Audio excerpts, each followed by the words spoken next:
Variant modes are changing. That is the news that came out of the 89th letter from a producer live today, the 31st of October 2025. This image is an actual screenshot and not something that is concept art, if that can be believed. This is the new variant mode dungeon, The Merchant's Tale. With a rich, sort of cel-shaded, cartoony atmosphere, we are very literally being pulled into a storybook world full of monsters with cell shading and backdrops that frankly look like they're straight out of Kingdom Hearts or something like that.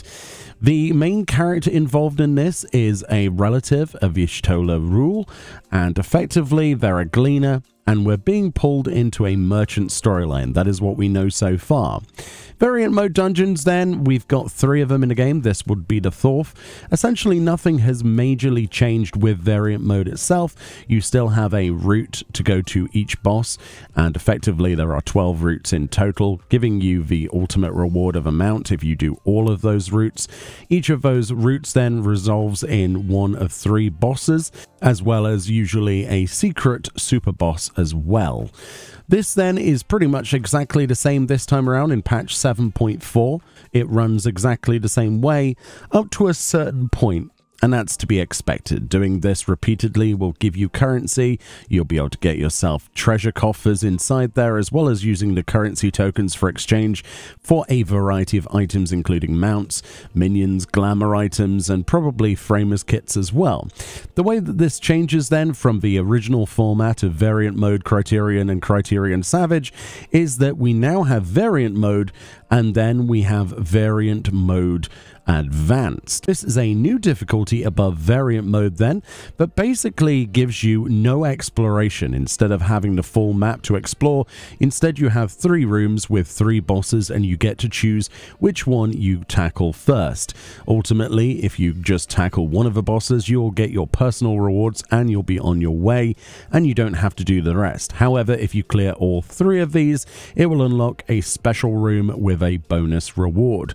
Presumably this would also mean a extra boss, although that was not confirmed. The advanced mode has the restriction of 2 to 4 players, as opposed to normal variant mode having solo or up to 4 players, and the difficulty will adapt depending on the amount of players there. It is slightly higher tuned than normal variant mode and gives you a good practice for the various boss mechanics if you want to go and move on to the new Criterion. Speaking of the new Criterion then, effectively this is, again, with no exploration. This is the high difficulty duty featuring more challenging versions of those same 3 bosses. Instead of having a choice of which boss to face off first, you have all 3 bosses in a row. It's kind of like a boss gauntlet. This includes the usual Criterion revival methods being limited, so of course you will have to rely on your group comp to deal with that. You will not be able to use duty actions to revive yourself in this case. It is intended to be the highest difficulty mode. So as we look at this on a table that they put on the 89th letter from a producer live, you can see the various details between them. So we have variant mode, variant advanced, and Criterion. So no longer do we have Criterion and then Criterion Savage. Instead, you have 3 tiers of difficulty that are more centered around the bosses themselves on the higher difficulties, as opposed to the variant mode, which is your story mode, your full exploration of the zone. Variant advanced and Criterion focus solely on the bosses and the rewards for beating them themselves. We also see a sneak peek picture of what one of the bosses would look like. In general, my opinions on this are quite mixed. I quite like the idea of variant mode being untouched. That was always the most fun for me, doing the 12 routes and effectively exploring that duty and getting the nitty-gritty of the storyline related to the NPC. This one looks incredibly lush, and I can't wait to learn more about it. But on the flip side, I really like the idea of that mid-tier difficulty just before Criterion, so you have a little bit extra time to focus on what boss mechanics actually do, instead of having to waste your time clearing through trash packs in the exploration mode and getting to those. You can just have the bosses in front of you, pick which one you want to train on, and then effectively that's a natural progression up to the Criterion mode, which presumably has been scaled up to that of Savage difficulty, although we'll have to wait and see how that works out. In terms of the terminology, I don't think too much has has changed there. It might be slightly clearer, but, you know, Criterion and Criterion Savage was never really a difficult thing to separate what that difficulty spike was. But I personally believe that Variant Dungeon Advanced will be a lot lower difficulty than Criterion was originally, giving you that step up and letting players actually try out those bosses and prepare for the Criterion mode. And Criterion mode presumably has stayed the same difficulty or maybe even higher.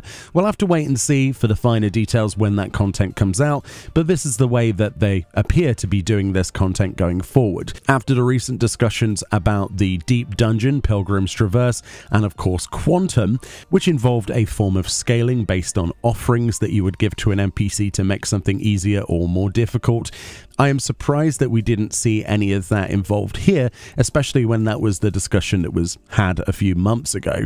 It'll be interesting to see, based on feedback, which direction they go, but the approach to game design after 7.35 was to make more content available to more players of both the high end and the lower end of skill thresholds to try and bridge the gap and give people a natural progression. If it works, then it proves to be a good solution to a problem. But again, it remains to be seen how that plays out. And like with many of these pieces of content, if they don't have rewards to match the difficulty, then people will simply not do that. There are only a small subset of a community of people that I know that actually bothered with Criterion just to get the shiny weapons, but there wasn't that many people that wanted to actually do it because the majority of the rewards were something that you could market trade or something that you could get in an easier difficulty. So it's going to really be based on what accessibility to what things people can have. They've really got to incentivize people stepping up to Criterion, which is possibly one of the reasons for the removal of the Savage tag on there. We'll have to wait and see in terms of that difficulty, if it is the same as it used to be. Is it higher? Is it lower? A lot more needs to be talked about, and I suppose we're going to see a lot more information in part 2 of the live letter coming out presumably in November, sometime before the 16th of December release.